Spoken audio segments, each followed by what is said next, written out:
दर्शकों, हरिओम, जय श्री राम। आज ज्योतिष में आज हम करेंगे सूर्य देव के विभिन्न भावों में फलादेश। पहले की जो वीडियो में है 8 भाव तक हम कर चुके हैं। आज हम 9 से स्टार्ट करेंगे। 9वां जो भाव होता है हम इसे 9वां बोलते हैं। इससे पहले कि हम वीडियो स्टार्ट करें, उससे पहले थोड़ा सा आपको एक बात जो विशेष तौर पे कई दर्शकों ने बार बार रिक्वेस्ट की है कि गुरुदेव जी आप अपना फ़ोन नंबर ज़रूर बताया करो। आप नोट कर सकते हैं। मैं पंडित महावीर भारद्वाज, मोबाइल नंबर 7027000138। घर पे जो मिलने का समय रहता है वो शाम को 4 बजे से शाम के 7 बजे तक रहता है, कुरुक्षेत्र हरियाणा में। और जो घर बैठे अपनी कुंडली दिखवाना चाहते हैं, विश्लेषण करवाना चाहते हैं, इसी नंबर पर वो date of birth, time, place और प्रश्न जो आपका प्रश्न है उसको व्हाट्सएप कर दें और व्हाट्सएप के माध्यम से ही आपको अपनी कुंडली का समाधान मिल जाएगा। तो पुनः अपना फ़ोन नंबर नोट कर लें। आप करते हैं शुरुआत। सबसे पहले हम शुरुआत करेंगे 9वें घर से। और 9वें घर से पिछले एक वीडियो मैंने बताया था कि 9वें घर से हम किन किन बातों का ध्यान रखते हैं, 9वें भाव से हमें क्या क्या प्राप्त होता है। पुनः उसको एक बार रिवाइज करवा रहा हूँ। 9वें भाव से हमें एक तो भाग्य का भाव होता है, ये ध्यान देना होगा क्योंकि सबसे महत्वपूर्ण भाव है ये भाग्य का। सबसे महत्वपूर्ण भाव है भाग्य का।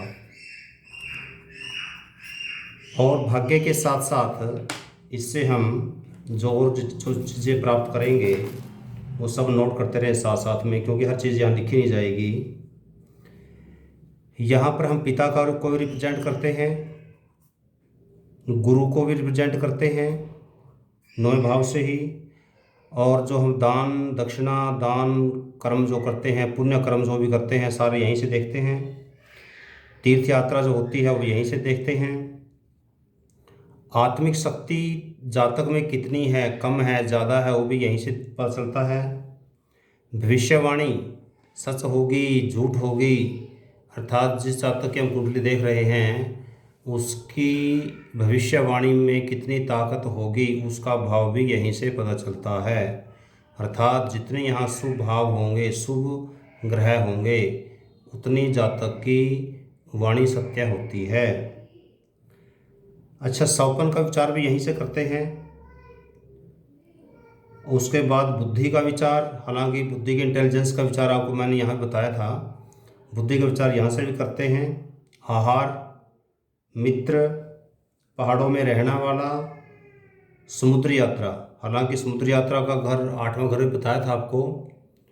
तो समुद्री यात्रा, आजकल समुद्री यात्रा को हवाई यात्रा ही मान लो, क्योंकि ये जो पुस्तकें हैं वो पुरानी लिखी हुई हैं शास्त्रकारों ने।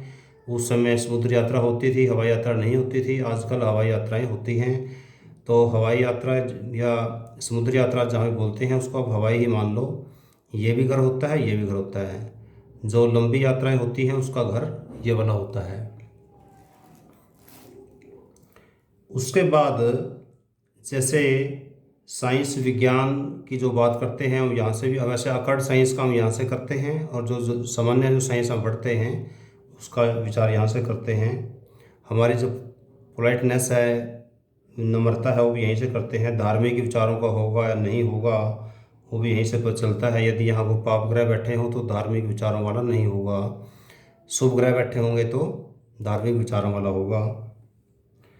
और रस्में रीति रिवाज को मानने वाला होगा नहीं होगा, ईश्वर को मानने वाला होगा नहीं होगा, वो यहीं से ही विचार किया जाता है। तो सबसे पहले तो आपको जिस भी भाव के बारे में आप कुंडली देख रहे हैं, जिस भाव को आप विशेष तौर पे देखना चाहते हैं, उसमें बैठे हुए ग्रह और उससे मिलने वाले जो भी तत्व हैं उनका हमें पता होना ज़रूरी है। तो ये 9वां घर है और मैं लगभग हर वीडियो में बताता हूँ जो ये इस घर को हम लगन बोलते हैं। संख्या चाहे यहाँ कोई भी लिखी हो, तो ये हमेशा फर्स्ट हाउस होता है। First house, second house, third, fourth, fifth, sixth, seventh, eighth and ninth, ये नाइन्थ हाउस है।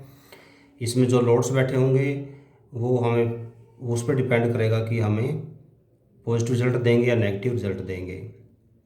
तो अब शुरुआत करते हैं हम 9वें घर में बैठे हुए सूर्य देव के बारे में, क्योंकि आज हम सूर्य देव पे वीडियो बना रहे हैं। सूर्य देव पे पहले 8 वीडियो बन चुकी हैं, हर ग्रह की अलग अलग वीडियो बनाई है। उससे पहले कि हम सूर्य देव के बारे में फलादेश करें, तो थोड़ा सा आपको सूर्य देव के बारे में पता होना चाहिए कि सूर्य देव आत्मा के कारक हैं, पिता के कारक हैं, आत्म सम्मान, मान सम्मान, इज्जत जो समाज में हमें मिलती है उसके कारक हैं। राजकीय संबंधों में जैसे हमारे जो अधिकारी लोग हैं, सरकारी अधिकारी हैं, उनसे संबंध कैसे रहेंगे। सरकारी सेवा जुड़े हुए जो लोग हैं अर्थात पॉलिटिशियन लोग, एमएलए, एमपी, मंत्री, उनसे हमारे संबंध कैसे होंगे, और इन सभी का जो विचार है हम सूर्य से लगाते हैं। सूर्य से ही हम सरकारी नौकरी का विचार भी करते हैं। सरकारी नौकरी का विचार भी हम सूर्य से ही करते हैं। हालांकि सरकारी नौकरी के लिए दूसरे ग्रह का भी ध्यान देना होता है, पर सरकारी नौकरी में जो मुख्य कारक ग्रह है सूर्य को ही माना जाता है। सूर्यदेव अग्नि तत्व ग्रह है, ये आपको ध्यान देना होगा, क्योंकि जब ये फलादेश निकालेंगे आपको पता होना चाहिए कि क्रूर ग्रह है, अग्नि तत्व ग्रह है। इसको कई शास्त्रकार नीच ग्रह भी बोलते हैं, अग्नि ग्रह, क्रूर ग्रह, कई नाम से बोलते हैं। पर नीच ग्रह मैं नहीं कहता, क्योंकि नीच तो राशि के अनुसार ही होगा। हाँ, क्रूर ग्रह जरूर कह सकते हैं। अग्नि तत्व होने की वजह से तो गर्म स्वभाव तो होगा ही होगा, गर्म होगा तो गुस्सैल भी होगा। तो जिस समय हम इनका स्वभाव देखेंगे, स्वभाव के दौरान हम इसको क्रूर ग्रह ही कहेंगे। सूर्यदेव मेष राशि में उच्च के होते हैं, और तुला राशि में नीच के होते हैं, और सिंह राशि में सब राशि के होते हैं, अर्थात इनकी खुद की राशि है। इन बातों का ध्यान देना ज़रूरी है, क्योंकि जब तक आप इन चीज़ों का पता नहीं होगा, जब तक आप सटीक फलादेश नहीं कर पाएंगे। तो सटीक फलादेश के लिए आपको इन बातों का पता होना ज़रूरी है। दूसरा, आपको कुछ पता होना चाहिए राशियों के बारे में कि 1, 5, 9 राशियाँ जो होती हैं वो फायर होती हैं, अग्नि तत्व होती हैं। 2, 6 और 10 भूमि तत्व की होती हैं। 3, 7, 11 जो होती है वायु तत्व की होती हैं, और 7, 8, 12 जो होता है वाटर अर्थात जल तत्व की होती हैं। ये वर्ण इनके लिखे हुए हैं, आप इनको देख लेना। अब जब साथ साथ में इसलिए ज़रूरत है पड़ेगी इसकी, क्योंकि जब इसका फलादेश करेंगे तो इन राशियों का पता होना आपको ज़रूरी है, तभी आप सही फलादेश कर पाएंगे। देखो, यदि हम ऑल ओवर देखें, आपको थोड़ा सा एक मोटा सा बताएं, राशि के बेस पे थोड़ा सा और ज़्यादा डीप हो जाएगा। 9वें, 10वें और 11वें भाव, ये 3 घर ऐसे हैं जिनमें सूर्य अच्छा माना जाता है। हालांकि कुछ फल में नेगेटिविटी भी रहेगी, पर इन 3 घरों में अच्छा ही मानते हैं। ज़्यादा इनके जो रिजल्ट हैं वो पॉजिटिव ही रहते हैं, कुछ एक बातों को छोड़ करके। कुंडली के 9 भाव में सूर्य हो तो जातक जो है ना देव पूजक होता है। देव पूजक का मतलब धार्मिक विचारों वाला होगा, परमात्मा को मानने वाला होगा।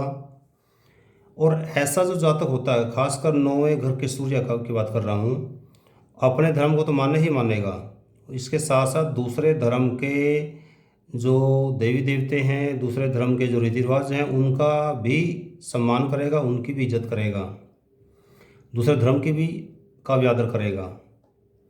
तो ऐसा जातक होगा 9वें भाव में बैठा हुआ सूर्य का, वो सत्यवक्ता और परिवार के लोगों का हित चाहने वाला होगा।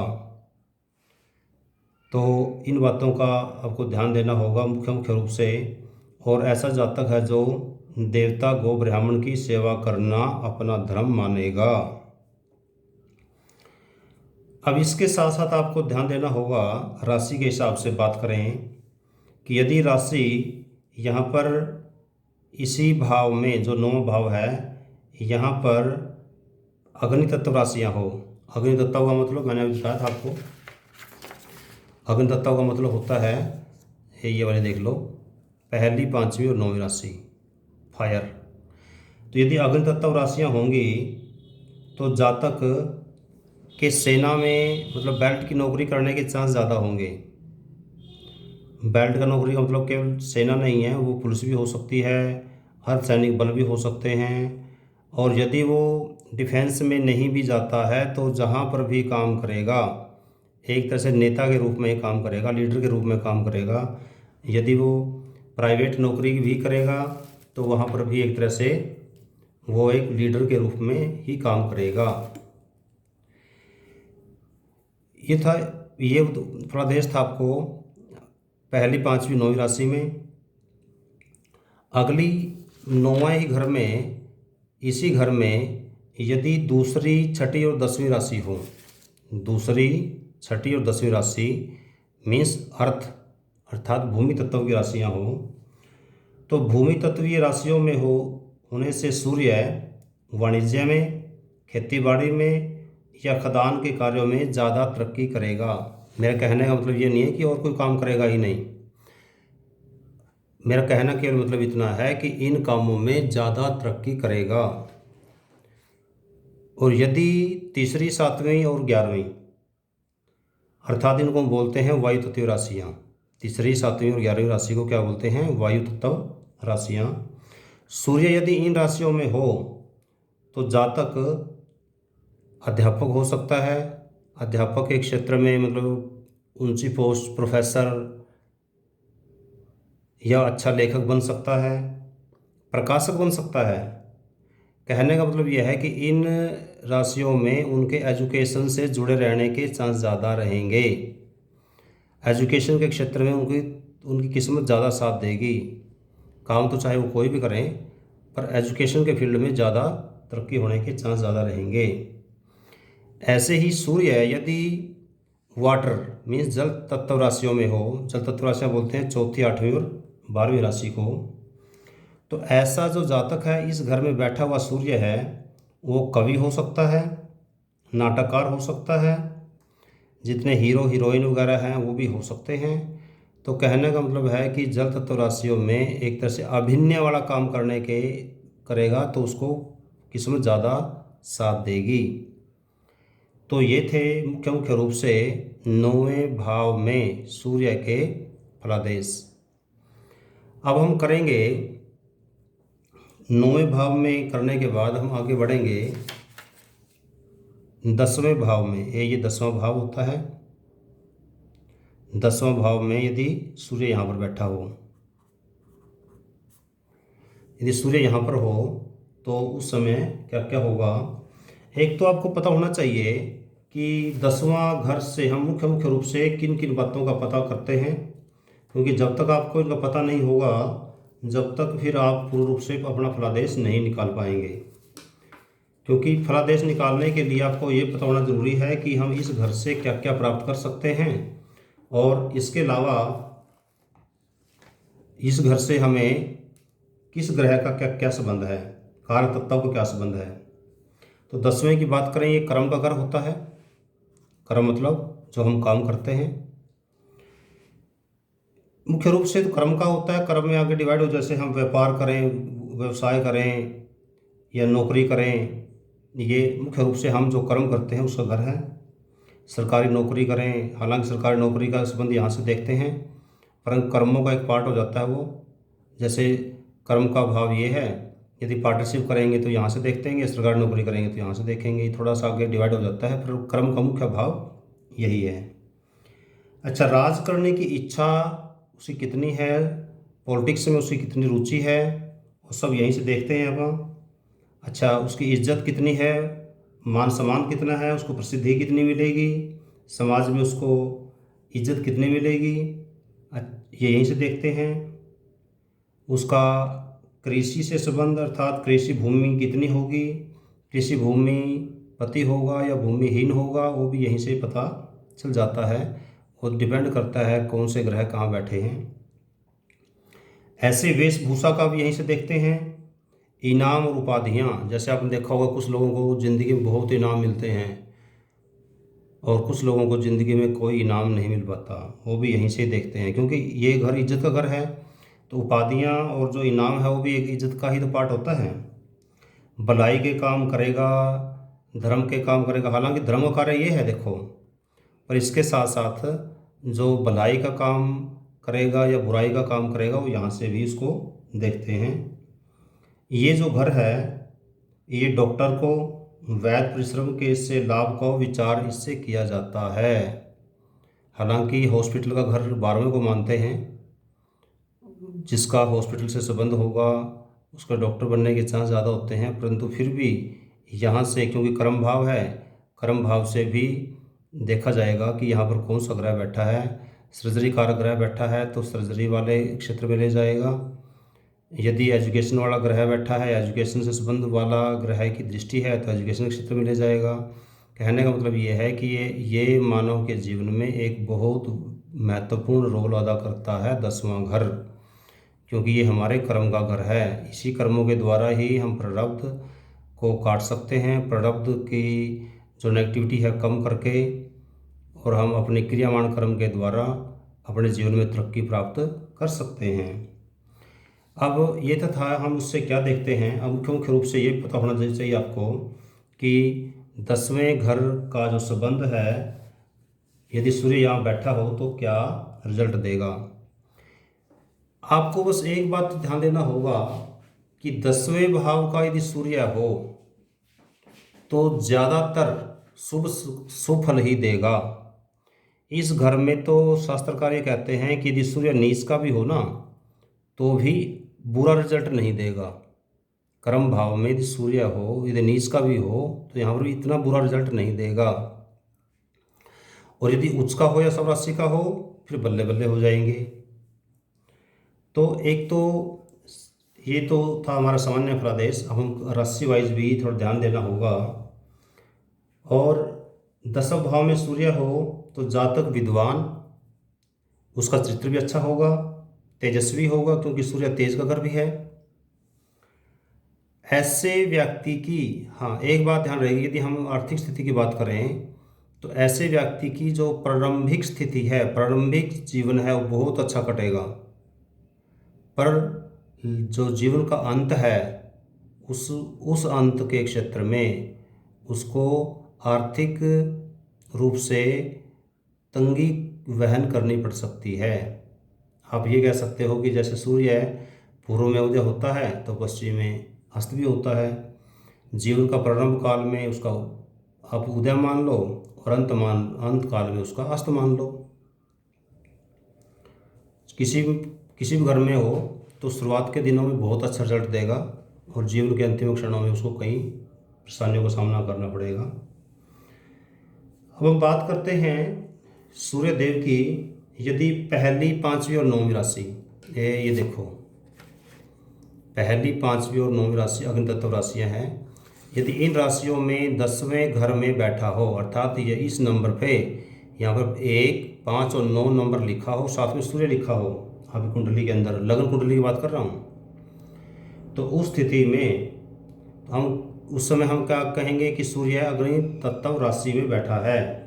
तो अग्नि तत्व राशि में बैठा हुआ सूर्य पुलिस या डिफेंस के क्षेत्र में बहुत आगे तक लेके जाएगा, बहुत लाभ देगा। यही पर मैंने ये बताया था, यहाँ पर भी डिफेंस के क्षेत्र में जाएगा और यहाँ पर भी डिफेंस के क्षेत्र में ही जाएगा। ज़्यादातर चांस डिफेंस के क्षेत्र में होने के चांस ज़्यादा हैं और इसी क्षेत्र में वो ज़्यादा तरक्की कर पाएगा, भाग्य साथ देगा। काम चाहे कोई भी करे पर भाग्य साथ ज़्यादातर इस फील्ड में देगा। अगली बात करते हैं हम, यदि सूर्य 10वें घर में दूसरी, छठी और 10वीं राशि अर्थात भूमि तत्व राशि में हो तो उस स्थिति में भूमि तत्व राशि में बहुत अशुभ होगा। ये उच्च पद पर पहुंचाता है। ज़्यादातर IAS IPS जो अफसर्स होते हैं उनकी कुंडली में दूसरी, छठी या 10वीं राशि देखने को मिलती है। यहाँ पर दूसरी, छठी या 10वीं राशि देखने को मिलती है, जो IAS IPS जो बड़े बड़े अधिकारी लोग होते हैं। तो सूर्य यहाँ पर शुभ है। इसी प्रकार से यदि सूर्य वायु तत्व राशि में हो, वायु तत्व राशि इसको बोलते हैं तीसरी, 7वीं और 11वीं, अर्थात इस जगह सूर्य लिखा हो कुंडली में और 3, 7 और 11 राशि कोई भी लिखी हो, तो उस स्थिति में जो सूर्य है और ज़्यादा शुभ होगा, अर्थात शासनाध्यक्ष, राष्ट्रपति, प्रधानमंत्री, राज्यपाल, मुख्यमंत्री, जो बड़े बड़े पद होते हैं उन पदों पर भी आसीन होते देखा गया है। जैसे विधानसभा के सदस्य हैं, लोकसभा के सदस्य हैं, तो उनके आम सी बात है ज़्यादातर जितने एमएलए, एमपी, मंत्री लोग होते हैं उनकी कुंडली में यहाँ पर सूर्य और वायु तत्व राशि का देखा गया है। दोबारा रिवाइज करा रहा हूँ, तो यदि वायु तत्व राशियाँ होंगी तो राजनीतिक क्षेत्र बहुत आगे तक लेके जाएगा सूर्य, और यदि भूमि तत्व राशि होंगी तो अधिकारी के क्षेत्र में, आईएएस आईपीएस के क्षेत्र में की तरफ लेके जाएगा। और यदि यहाँ पर अग्नि तत्व राशियाँ हो तो फिर डिफेंस के क्षेत्र में बहुत आगे तक लेके जाएगा। अब हम बात करते हैं जल तत्व की। जल तत्व राशियाँ होती हैं चौथी, 8वीं और 12वीं, 4, 8 एंड 12। तो इसको वाटर या जल तत्व बोलते हैं। तो जल तत्व की जो राशियाँ हैं, इन राशियों में यदि सूर्य यहाँ पर हो तो उस केस में income tax, excise inspector, excise officer, इस प्रकार के जो पद हैं, रोबदार पद जिसे बोलते हैं, वो यहाँ पर मिलने के चांस ज़्यादा होते हैं। तो ये थे हमारे 10वें भाव में सूर्य के फलादेश। अब थोड़ा आगे बढ़ते हैं। अब हम करते हैं 11वें भाव में सूर्य के फलादेश। 11वें भाव में सूर्य का फलादेश करने से पहले आपको, जैसे पीछे बताया था, कि आपको पता होना चाहिए कि हम किस घर से क्या क्या प्राप्त करते हैं। तो इसके लिए आपको 11वें भाव में क्या क्या प्राप्त होता है ये पता होना ज़रूरी है। तो 11वें भाव से एक तो देखो, यदि मोटी बात करें तो हम यहाँ पर आय या लाभ देखते हैं। आय हुई, लाभ मुख्य रूप से। और इसके साथ साथ आपको हर बात का पता होना चाहिए। आय लाभ के साथ साथ ये बड़े भाई को भी यहाँ से देखते हैं। आपको पिछली वीडियो में बताया था कि छोटे भाई को हम यहाँ से देखते हैं तीसरे घर से, और 11वें घर से बड़े भाई को देखते हैं। पिता की जायदाद भी यहीं से देखते हैं, पिता की जायदाद।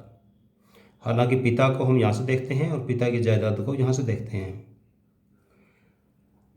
और कई शास्त्रकार कहते हैं कि पिता को हम यहाँ से भी देखते हैं। चलो अब मुख्य रूप से हम 11वें भाव पे आ जाओ।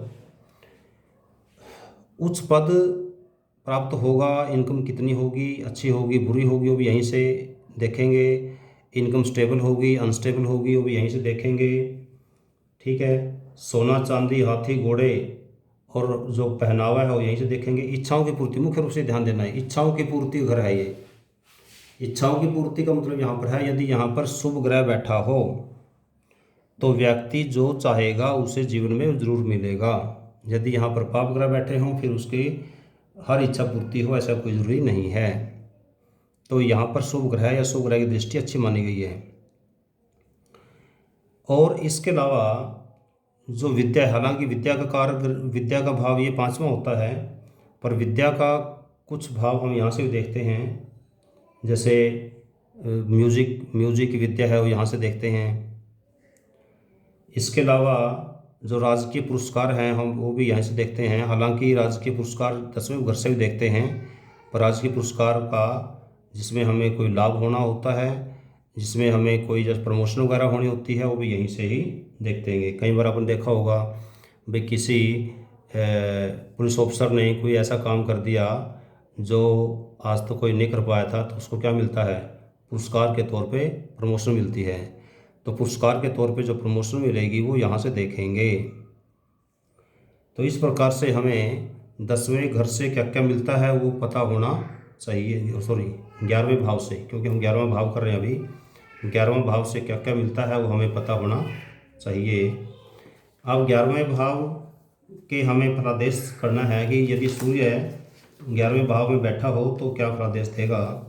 एक तो आपको शुरुआत में मैंने वीडियो में एक बात बताई थी कि 9वें, 10वें और 11वें, 9वां, 10वें और 11वें, इन भावों में सूर्य ज़्यादातर अच्छा रिजल्ट ही देगा।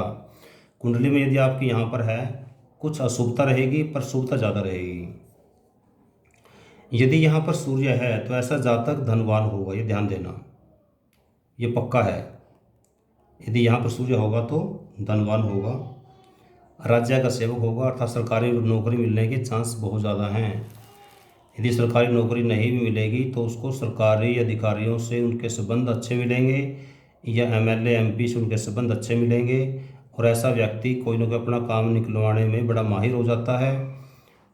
चाहे उसको अपने कई लोगों को देखा होगा कि अपने काम निकलवाने के लिए फटाफट अपनी छोटी उम्र के लोगों को भी पांव पकड़ लेते हैं। तो ऐसे जो लोग हैं इनकम के मामले में, हालांकि सूर्य कभी जुगड़े नहीं देता, पर इनकम के मामले में ऐसे व्यक्ति अपनी काम निकलवाने में बड़े एक्सपर्ट हो जाते हैं। और यदि सरकारी नौकरी पे जाता है तो सूर्य यदि यहाँ शुभ का हो, मतलब स्वराशि का हो या उच्च का हो, तो ऐसा जो जातक है वो बड़े ऊंचे पद पर जाता है। परंतु एक यहाँ पर एक नेगेटिविटी है कि विपरीत परिस्थितियों में ज़्यादातर ऐसा देखा गया है कि जिनका सूर्य यहाँ पर है, क्योंकि यहाँ से दृष्टि सीधी यहाँ जाएगी, संतान भाव पे जाएगी, तो यदि यहाँ से हो तो संतान भाव पे और साथ में विद्या का भाव भी है, ये यहाँ पड़ती है, तो ऐसे जातक को संतति की चिंता बनी रहेगी या कई बार विद्या से या पढ़ने में उसकी अरुचि हो जाती है।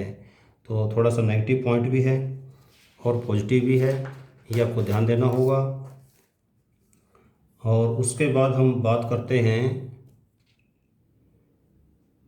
सूर्य देव के 12वें भाव की। 12वां भाव ये 12वां घर है। यदि सूर्य यहाँ पर हो तो उस समय क्या फलादेश होगा। तो सबसे पहले तो वही बात आएगी कि आपको सबसे पहले तो सूर्य का पता होना चाहिए कि सूर्य यदि 12वें भाव में हो, सूर्य क्या फलादेश देगा। 12वें भाव से हम क्या क्या देखते हैं। 12वें भाव का सबसे पहले आपको पता होना चाहिए कि 12वां भाव व्यय का, जैसे मोटे तौर पर बात करें तो हम जैसे आपने कई बार देखा होगा ना कुंडली में यहाँ व्यय लिखा होता है, अर्थात हानि भी कह सकते हैं इसको। पर यहाँ पर केवल ये नहीं है कि यहाँ पर व्यय और हानि ही देखेंगे, इसके अलावा और भी बहुत सा मैटर है जो हम इसमें देखते हैं। व्यय का, अपव्यय का, हानि का, सरकारी दंड भी यहीं से देखते हैं, क्योंकि ये जो घर है ना ये हॉस्पिटल का घर भी है और ये घर जेल घर भी है। ये हॉस्पिटल का घर भी है और जेल का घर भी है। तो जेल में अर्थात हो सकता है कि व्यक्ति को हॉस्पिटल में जाना पड़े या जेल में जाना पड़े, अर्थात चोट लग जाए तो हॉस्पिटल जाना पड़ेगा, या फिर कोई ऐसी गलती कर दे तो जेल भी जाना पड़ सकता है। कब? जिस समय यहाँ पर बैठा हुआ कोई पाप ग्रह, पाप कर्त्री हो, अशुभ अवस्था में हो, पाप ग्रहों की यहाँ दृष्टि हो, उस समय की बात कर रहा हूँ। ये जो घर है छठा घर, यहाँ पर मुकदमेबाजी का है, पर इसकी दृष्टि यहाँ पर भी पड़ती है, इसलिए छठे से छठा जो घर है वो हमारा ये पड़ता है। हर ये मुकदमे कुछ पार्ट यहाँ से भी करते हैं अपना, जो हम सूर्य का कर चुके हैं, और कुछ मुकदमेबाजी का प्रभाव यहाँ से भी देखने को मिलता है। शत्रु, बदनामी, असभ्य बातें, दुर्भावना, देश निकाला, ये पहले बहुत होता था, देश निकाला, कष्ट, चोरी का सामान जो न मिल सके, अर्थात ऐसी चोरी जो दोबारा मिलने के चांस नहीं हैं, वो यहीं से देखते हैं। वाहन चोरी, डाकू से भय, विदेश यात्रा, मुख्य रूप से ये, क्योंकि आजकल विदेश में जाने का बहुत लोगों में क्रेज़ है, तो विदेश यात्रा या विदेश का जो योग है वो 12वें भाव से ही देखते हैं। कोई आपसे पास आके कोई कहे कि देखो जी विदेश में जा सकता है नहीं जा सकता है, तो हम उस केस में 12वां भाव मुख्य रूप से देखते हैं और लग्नेश को देखते हैं। इसके अलावा उसके 9वें 10वें घर को भी देखते हैं, क्योंकि ये, और 8वें घर भी को भी देखते हैं, क्योंकि ये यात्रा कारक ग्रह हैं दोनों, ये कर्म कारक हैं। इसके अलावा इन सभी ग्रहों का निचोड़ निकालने के बाद फिर ये बताया जाता है कि आपको विदेश में कर्म योग बनता है या नहीं बनता है। तो 12वां भाव एक तरह से सोने कमरों को भी रिप्रेजेंट करता है, जिसे हम बोलते हैं कि सैया सुख भी यहीं से रिप्रेजेंट करता है। पाप ग्रह बैठे हो तो सैया सुख कमी होगी। सैया सुख का मतलब यहाँ पर है पति के लिए पत्नी सुख और पत्नी के लिए पति सुख। पाप ग्रह बैठे होंगे तो उसमें कमी करेंगे, शुभ ग्रह बैठे होंगे तो उसमें वृद्धि करेंगे। तो ये तो हो गया मुख्य रूप से 12वें घर से क्या क्या विचार किया जाता है। अब हम करेंगे 12वें भाव में बैठे हुए सूर्य के बारे में, क्योंकि आज हम की जो वीडियो है वो सूर्य के बारे में बन रही है। व्यय भाव में सूर्य की जो स्थिति है वो शुभ नहीं माना जाती कभी भी। हालांकि कुछ शुभता देखने को मिलती है, पर ज़्यादातर इसमें अशुभता के प्रभाव ही देखने को मिलते हैं। क्योंकि सूर्य यहाँ पर क्रूर ग्रह है, आपको बताया था सूर्य क्रूर ग्रह में आता है, और क्रूर ग्रह का यहाँ पर व्यय भाव में बैठना अच्छा नहीं होगा। क्रूर ग्रह यदि यहाँ होगा तो सुखों में कमी करेगा, और यहाँ पर क्रूर ग्रह होगा तो जो सैया सुख है उसमें कमी करेगा, क्योंकि सैया सुख का घर भी है ये। और इसके अलावा कुछ शास्त्रकारों का मत ये भी है कि द्वादश स्थाने क्रूर ग्रह करोति सैया सुखहीनम। कुछ शास्त्रकार तो ये भी कहते हैं कि यदि 12वें घर में क्रूर ग्रह हो तो सैया सुखहीन भी कर देता है। सैया सुखहीन का मतलब ये है कि उसको यदि पाप ग्रह 2 या 2 से ज़्यादा हो, या यहाँ पर पाप ग्रहों की दृष्टि भी हो, तो उस केस में चाहे जातक की शादी भी हो जाए तो भी सैया सुख से वंचित कर देता है। या कहीं पर आपने देखा होगा शादी हो गई, नौकरी अलग अलग स्थान पे कर रहे हैं, मियाँ बीवी कई बार सालों में 6-6 महीने मिलते हैं, तो शादी तो हो जाती है पर सैया सुख में कमी है। तो इस प्रकार से इस घर का सैया सुख से बहुत ज़्यादा महत्व है। अब हम बात करते हैं राशि वाइज। यदि सूर्य यहाँ पर फायर अर्थात अग्नि तत्व में हो, पहली 5वीं 9वीं राशि में हो 12वें भाव में, तो उस केस में जो सूर्य देव हैं पिता से द्वेष, उससे पिता से बनेगी नहीं, अहंकारी बन जाएगा, अभिमानी हो जाएगा, नेत्रों के रोग भी हो सकते हैं, क्योंकि ये 12वां जो घर है ये नेत्र हैं दोनों। देखो ये दूसरा घर भी नेत्रों का होता है, 12वां घर भी नेत्रों का होता है। ये दायां नेत्र, ये बायां नेत्र। तो उस केस में यदि सूर्य यहाँ पर होगा तो नेत्र रोग भी दे सकता है। ऐसे ही यदि सूर्य 12वें घर में दूसरी, छठी और 10वीं राशि में हो, अर्थात अर्थ अर्थात भूमि तत्व राशियों में हो, तो ऐसे स्थिति में जातक अपने लक्ष्य को सदा सम्मुख रखने वाला, भी जो भी काम करेगा लक्ष्य ध्यान में रखेगा वो, और विचारपूर्वक काम करने वाला। जो भी विघ्न एवं संकट आते हैं जातक उन्हें शांतिपूर्वक सुलझा लेता है, और सत्कर्मों में भी कुछ खर्च करता है। तो कहने का मतलब ये है कि यदि अर्थ तत्व भूमि तत्व की राशियों में सूर्य यहाँ पर हो तो इतना अशुभ नहीं होगा, को कुछ शुभता भी मिलेगी, खर्च तो करेगा पर वो धार्मिक कार्यों में खर्च करेगा। उसके बाद अगली पार्ट आता है यदि सूर्य 12वें ही घर में तीसरी, 7वीं और 11वीं, अर्थात तीसरी, 7वीं, 11वीं को बोलते हैं वायु तत्व राशियाँ, एयर वायु तत्व राशियाँ हो, तो ऐसा जो जातक है तो धन का अपव्यय करने वाला मिलेगा। यदि यहाँ पर 3, 7, 11 राशि लिखी हुई हो, सूर्य साथ में लिखा हो, तो धन का अपव्यय अर्थात फिजूल खर्ची करने वाला मिलेगा। पुत्र स्त्री सुख में कमी भी करेगा, धन में कमी भी करेगा यहाँ पर, क्योंकि ये धन का भाव है 11वां और ये खर्च का भाव है। खर्च इतना ज़्यादा हो जाएगा कि उसको तंगी का सामना करना पड़ेगा। समाज में जो मान सम्मान है, इज्जत है, प्रतिष्ठा है, उसमें भी कमी करेगा। अब ऐसे ही बात आती है कि सूर्य यदि 12वें घर में जल तत्व राशियों में हो, अर्थात चौथी, 8वीं और 12वीं राशि में हो, तो उस स्थिति में सूर्य बिना विचारे व्यय करने वाला हो जाएगा। अर्थात जो भी खर्च करेगा ना, बिना सोच समझ के खर्च करने वाले की प्रवृत्ति उसकी बन जाएगी। तो आपको पता ही है कि भी जब बिना सोचे समझे कोई भी खर्च करते हैं तो उसमें बाद में पछताना भी पड़ता है। और यहाँ पर धन और पुत्र की चिंता भी उसे बनी रहेगी। धन की कमी चिंता क्यों बनी रहेगी? क्योंकि वो बिना सोचे समझे खर्च करेगा। ठीक है, तो इस प्रकार से ये रो हो गए हमारे सूर्यदेव के पूरे 12 के 12 भाव में फलादेश। 8 भाव के हम पहले कर चुके थे। आज हमने 9वां 10वां 11वां 12वां 4 भाव किए हैं सूर्यदेव के। तो इस वीडियो को पूरा ही देखें। देखने के बाद इस वीडियो को सब्सक्राइब करें, शेयर करें और औरों से सब्सक्राइब भी करवाएं। अच्छा लगा तो कमेंट भी करें, और यदि कुछ आप सुजेशन देना चाहते हैं तो सुजेशन दे सकते हैं। यदि कुंडली आपने ऑनलाइन कुंडली व्हाट्सएप के माध्यम से यदि आप समाधान चाहते हैं तो व्हाट्सएप नंबर मैंने आपको बता दिया था। व्हाट्सएप नंबर पुनः बता रहा हूँ। व्हाट्सएप नंबर पे व्हाट्सएप कर दें। इस नंबर पे अपनी डेट ऑफ बर्थ, टाइम और प्लेस और प्रश्न लिख करके भेज दें, तो आपको घर बैठे समाधान मिल जाएगा। क्योंकि कोरोना काल है, कोरोना काल में प्रत्यक्ष रूप से मिलने की बजाय मैं भी ऑनलाइन अर्थात व्हाट्सएप पे काम करना ज़्यादा पसंद करता हूँ। धन्यवाद। जय हिंद, जय भारत।